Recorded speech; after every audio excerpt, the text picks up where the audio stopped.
Welcome to 108 news Telugu. బురుడల ముందుగా headlines. Musi ప్రక్షాళనతో కాంగ్రెస్కు మంచి పేరు రాకూడదని బీఆర్ఎస్ నేతలు తప్పుడు ప్రచారం చేస్తున్నారు. దసరా పండుగ తెలుగు రాష్ట్రాలకు 644 ప్రత్యేక రైళ్లు, దక్షిణ మధ్య రైల్వే వెల్లడి. త్వరలో ప్రజల ఆదాయం రెట్టింపు, ప్రధానమంత్రి కీలక వ్యాఖ్యలు. ఒక్కరే వచ్చి తిరుమల నిబంధనలను జగన్ తుంగలో తొక్కారు, కేంద్ర సహాయక మంత్రి శ్రీనివాస వర్మ వెల్లడి. మూసీ ప్రక్షాళనతో కాంగ్రెస్కు మంచి పేరు రాకూడదని బీఆర్ఎస్ నేతలు తప్పుడు ప్రచారం చేస్తున్నారని భువనగిరి ఎంపీ చామల కిరణ్ కుమార్ రెడ్డి ఆరోపించారు. పేదలకు అన్యాయం జరగకుండా డబుల్ బెడ్రూమ్ ఇల్లు, మహిళలకు రుణాలు, పిల్లల చదువులకు బాధ్యత తీసుకుంటున్నామని హామీ ఇచ్చారు. మూసీని ప్రక్షాళించకపోతే హైదరాబాద్కు భారీ నష్టం తప్పదన్న చామల ఏటా వర్షాకాలంలో పడవల్లో తిరగాల్సి వస్తుందని వివరించారు. రేపు హైదరాబాద్ నాగోల్లోని శుభం గార్డెన్స్లో సాయంత్రం 4 గంటలకు మూసీ నది పరివాహక ప్రాంత రైతులతో కాంగ్రెస్ ఎంపీ చామల కిరణ్ కుమార్ రెడ్డి భారీ సమావేశం కానున్నారు. హైదరాబాద్, రంగారెడ్డి సహా ఉమ్మడి నల్గొండ జిల్లా ప్రజలు, రైతులు మూసీ కలుషిత నీటితో అనేక ఇబ్బందులు ఎదుర్కొంటున్నారని ఎంపీ చామల కిరణ్ కుమార్ రెడ్డి ఆందోళన వ్యక్తం చేశారు. ప్రతిపక్షాల కుట్రలను తిప్పికొడదాం, రైతులను కాపాడుకుందాం అని సమావేశానికి పిలుపునిచ్చారు ఎంపీ చామల కిరణ్ కుమార్ రెడ్డి. జిల్లా రైతులకు ముఖ్యంగా మూసీ నది పరివాహక ప్రాంతంలో వ్యవసాయం చేసుకుంటున్నటువంటి మా రైతన్నలందరికీ కూడా నా నమస్కారాలు. ఈరోజు కాంగ్రెస్ ప్రభుత్వం అధికారంలో ఉండి రేవంత్ రెడ్డి గారు గత ప్రభుత్వాలు విస్మరించినటువంటి మూసీ నదిని ప్రక్షాళన చేయాలనుకుంటారు. మీ అందరి సహాయ సహకారాలు అవసరం ఉంది ప్రభుత్వానికి. మీరందరూ నడుపిగించి రేపు హైదరాబాద్లో జరుగుతున్నటువంటి మన సమావేశానికి మీరు హాజరు కావాల్సిందిగా కోరుకుంటున్నాను. 4 శుభం గార్డెన్స్ నాగోల్లో ఈ కార్యక్రమం జరగనుంది. ముఖ్యంగా మనమందరము ఈ యొక్క మూసీ నది అనేది మనకు ఒక జీవనది. మన తరతరాలు దాని కింద వ్యవసాయం చేసుకునే పరిస్థితి ఉండే. ఈరోజు మానవ తప్పిదాల వల్ల కాలుష్యానికి గురై మన పిల్లల ఆరోగ్యం, మన పంటలు, మనం పండించిన పంటల్ని కూడా కొనే పరిస్థితి లేదు. ఈరోజు ప్రభుత్వం రాష్ట్రంలో రైల్వే ప్రాజెక్టుల పనులు కోత పెట్టాల్సిన సమయం ఆసన్నమైంది. విశాఖలో రైల్వే జోన్ పనులు వెంటనే ఆరంభించేందుకు ప్రణాళిక సిద్ధం చేస్తుంది. గతంలో సర్వే చేసి ఆపేసిన కీలక లైన్లను ఒత్తిడి తేవాలి. రద్దీకి తగినట్లు వివిధ మార్గాల్లో కొత్త రైళ్లు అవసరం ఉంది. ఈ మేరకు శుక్రవారం ఎంపీలతో రైల్వే జీఎం సమావేశమయ్యారు. దసరా పండుగ సెలవులతో నగరంలోని ప్రధాన స్టేషన్లలో భారీగా రద్దీ పెరిగింది. సికింద్రాబాద్, కాచిగూడ, నాంపల్లి స్టేషన్లు ప్రయాణికులతో కిటకిటలాడుతున్నాయి. ముఖ్యంగా ఆంధ్రప్రదేశ్ వైపునకు వెళ్లే రైళ్లలో నిలబడి వెళ్లేందుకు కూడా చోటు ఉండదని పరిస్థితి ఏర్పడింది. దీనితో దక్షిణ మధ్య రైల్వే శాఖ అలర్ట్ అయింది. ప్రయాణికుల రద్దీని దృష్టిలో ఉంచుకుని బతుకమ్మ, దసరా పండుగల సందర్భంగా దక్షిణ మధ్య రైల్వే ప్రత్యేక రైళ్లను నడిపేందుకు సిద్ధమైంది. ప్రయాణికుల సౌకర్యార్థం ఈ నెల 15 వరకు 644 ప్రత్యేక సర్వీసులు అందుబాటులో ఉంటాయని శుభవార్త చెప్పింది. సికింద్రాబాద్, కాచిగూడ, మహబూబ్ నగర్, తిరుపతి రైల్వే స్టేషన్ల నుంచి ముఖ్యమైన రూట్లలో ప్రత్యేక రైళ్లను నడపనున్నట్లు దక్షిణ మధ్య రైల్వే ప్రకటించింది. దక్షిణ మధ్య రైల్వే నుంచి 170 రైళ్లు, ఇతర ప్రాంతాల నుంచి దక్షిణ మధ్య రైల్వే మీదుగా 115 రైళ్లు నడపనున్నారు.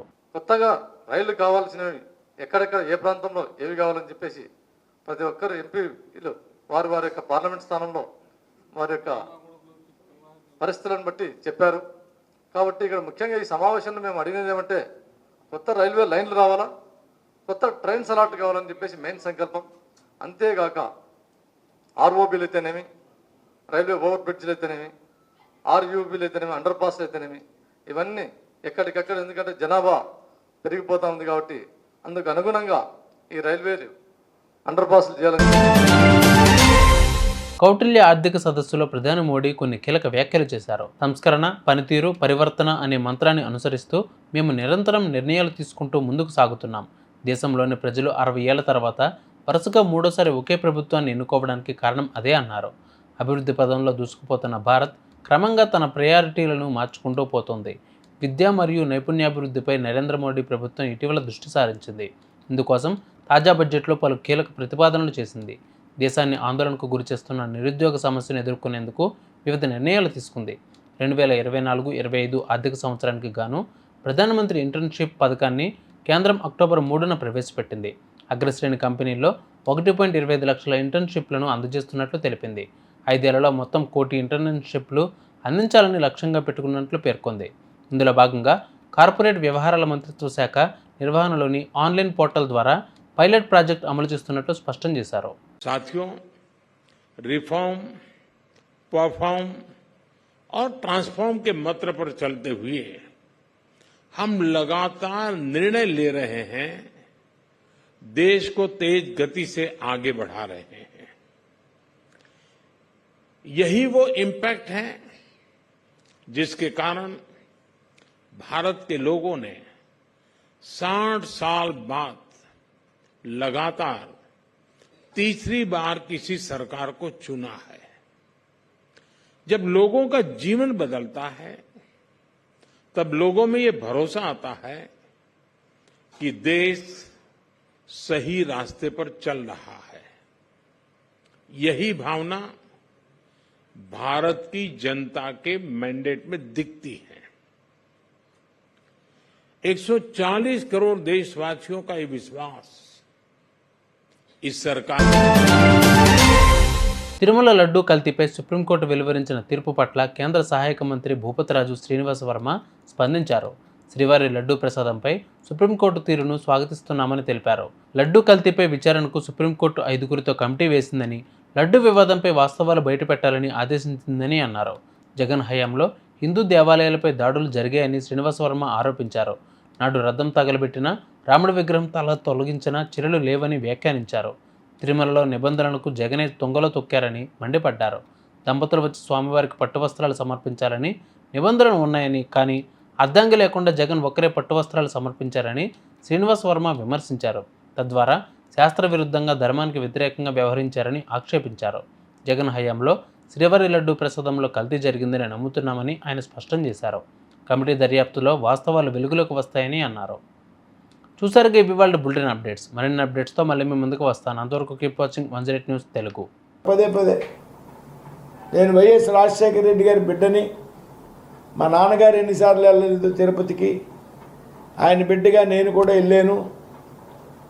మీ కుటుంబం ముందు నుంచి కూడా తిరుపతి విషయంలో మీ తండ్రి గారు కూడా 7 కొండల్ని 2 కొండలు చేయడానికి చేసినటువంటి విషయం వాస్తవం కాదా అని మేము అడుగుతాం.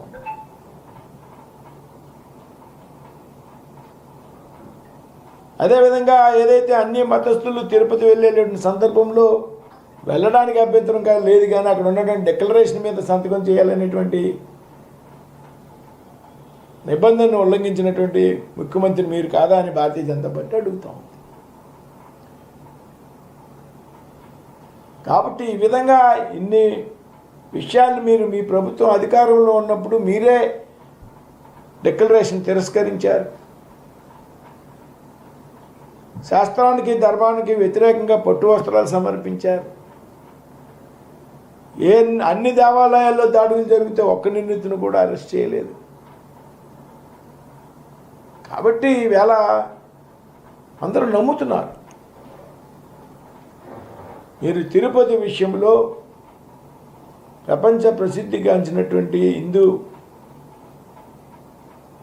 యావత్ ప్రపంచంలో ఉన్నటువంటి యావత్ హిందువు కూడా ఆరాధ్య చేయమైనటువంటి వెంకటేశ్వర స్వామి దేవాలయం విషయంలో మీ వైఖరి మొదటి నుంచి కూడా సరిగా లేదనేటువంటి విషయంలో ఈ రాష్ట్రంలో ప్రజలు ఎవరికి కూడా అనుమానం లేదు. కాబట్టి Please subscribe to 108 TV.